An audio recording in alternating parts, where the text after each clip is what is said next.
Now what we're going to do is I'm going to show you how to do some fine liner shading with a fine liner, or basically just a handwriting pen.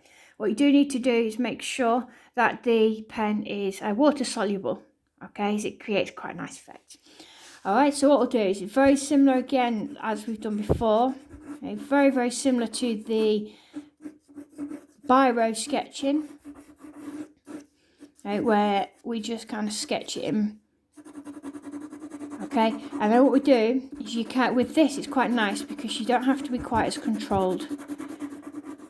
Okay, so all we do is, this is even more scribble shading than the one before, is you just kind of shade in your circle to turn it into a sphere.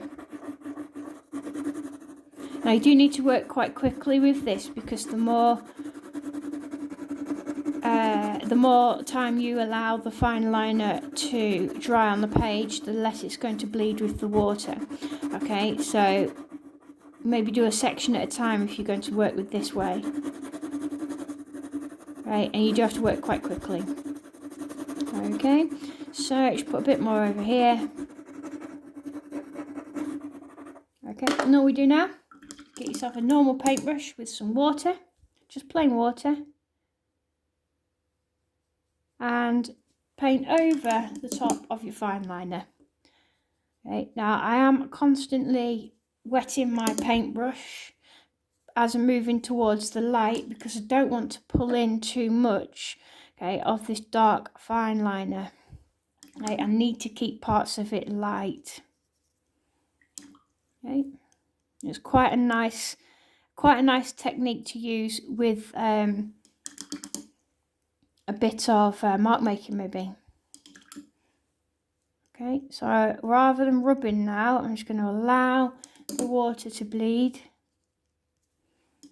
into that light.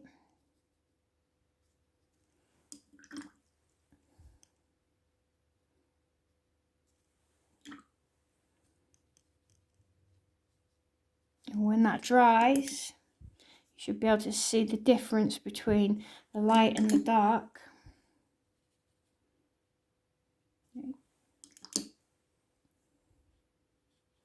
I'm smudge it a bit more over here. Now what's really nice is the ink from the pen kind of almost changes colour slightly depending on what you've got. Alright, and that is quite nice to use with fine liner. Obviously the bigger that you do your drawing, the less shading that you put on there, the more contrast that you're going to have.